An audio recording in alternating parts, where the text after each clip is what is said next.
La prison m'a permis de connaître les Sidiki Diabaté se confie sur séjour carcéral. Sidiki se prononce sur l'affaire Dubaï Porta-Potty pour plus de détails après le générique. Avant de commencer, n'oubliez pas de vous abonner et d'activer la cloche de notification, car cela doit vous permettre de ne plus manquer nos prochaines vidéos. C'est parti.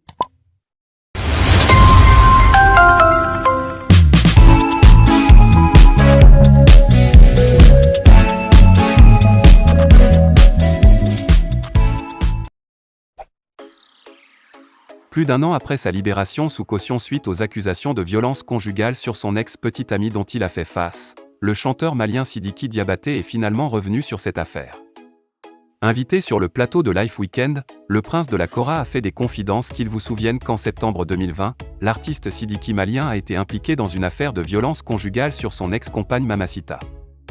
Accusé pour coups et séquestration, le chanteur a finalement été arrêté et déféré à la prison de Bamako après avoir passé quelques jours en garde à vue après 3 mois de détention préventive malgré les nombreuses manifestations observées de part et d'autre. Ce n'est que le mardi 29 décembre 2020 que le chanteur malien a été libéré sous caution. Si Sidiki Diabaté n'a jamais abordé ce sujet depuis sa sortie de prison, il a finalement brisé le silence lors de son passage ce vendredi 13 mai sur l'émission Life Weekend. Réagissant à l'affaire, l'auteur du titre, Diarabi Nbena, a fait quelques précisions et surtout tout ce qu'il a appris après cette dure épreuve. Les procédures judiciaires sont toujours en cours. Moi Sidiki Diabaté, je laisse la justice faire son travail parce que j'ai confiance en cette justice et je pense que la vérité verra le jour Inch'Allah. J'ai été libéré sous caution, a d'abord expliqué le chanteur dans la suite. Le prince de la Kora n'a pas pu s'empêcher d'évoquer les circonstances de son arrestation. Ce jour-là, je me suis dit que rien ne va se passer. C'est moi-même qui suis parti. On n'est pas venu m'arrêter.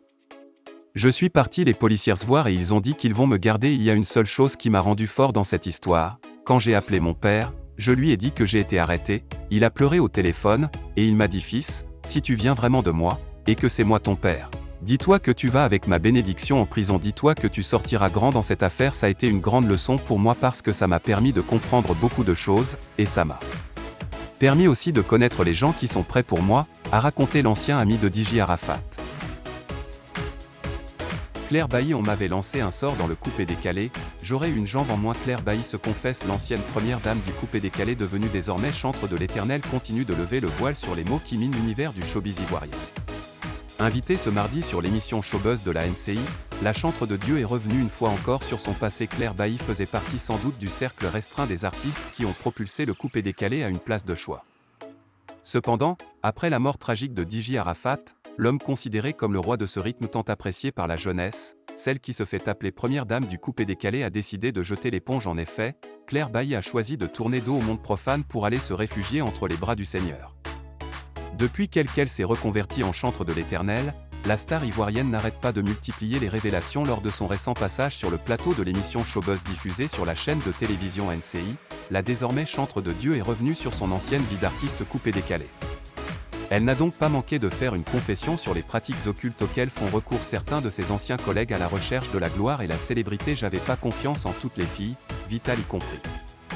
Dans le coupé décalé, il y a le fétichisme et autres, on m'avait lancé un sort. Si ce n'était pas la prière, j'aurais une jambe en moins, a-t-elle révélé par ailleurs. La chanteuse a également abordé la vie luxueuse qu'elle essayait de montrer lorsqu'elle était encore dans le monde profane. Mon travail d'artiste que je faisais ne pouvait pas payer une voiture de 40 millions. Je louais une voiture et je mettais mon nom sur la plaque, juste pour me faire voir. Le coupé décalé n'est pas facile. Que ma musique marche ou pas, l'essentiel c'est de servir Jésus-Christ, a-t-elle indiqué. Claire Bailly, je louais une voiture de 40 millions et je mettais mon nom sur la plaque pour il m'a demandé de déféquer dans sa bouche. Claire Bailly fait un affreux témoignage. Je t'aime. Ce chaleureux message de Claire Bailly avec Cholola après sa reconversion en chantre de Dieu. Le président de la République, Alassane Ouattara, et son vice-président, Tiemoko Melie Koné, ont pris part à la prière du vendredi. Bakayoko Aboubakar, l'imam principal de la grande mosquée de Séguéla, a consacré son sermon du vendredi à la fin de la vie terrestre de l'être humain. À ce sujet, il a soutenu qu'Amadou Soumaoro, fils du Worodougou, est décédé conformément à la volonté divine. C'est Allah qui l'a fait naître. Et c'est lui qui l'a rappelé auprès de lui. C'est le destin cruel de tout homme sur la terre.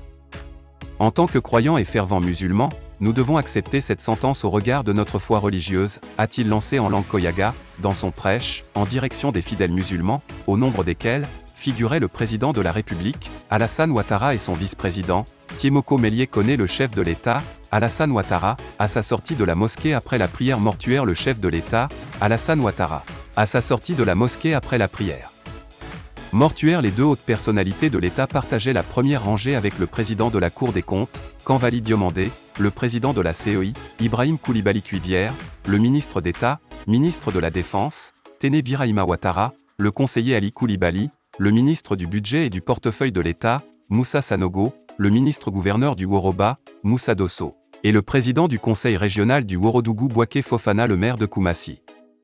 Ibrahim Cissé Bakongo, les ministres Mamadou Touré, Amadou Koulibaly, le vice-président de l'Assemblée nationale Adama Bictogo ont également assisté à cette prière de Jumat. C'est sous le coup de 12h50 m que le chef de l'État, Alassane Ouattara, et son vice-président ont foulé le périmètre de la mosquée en présence de la foule mobilisée devant l'entrée principale.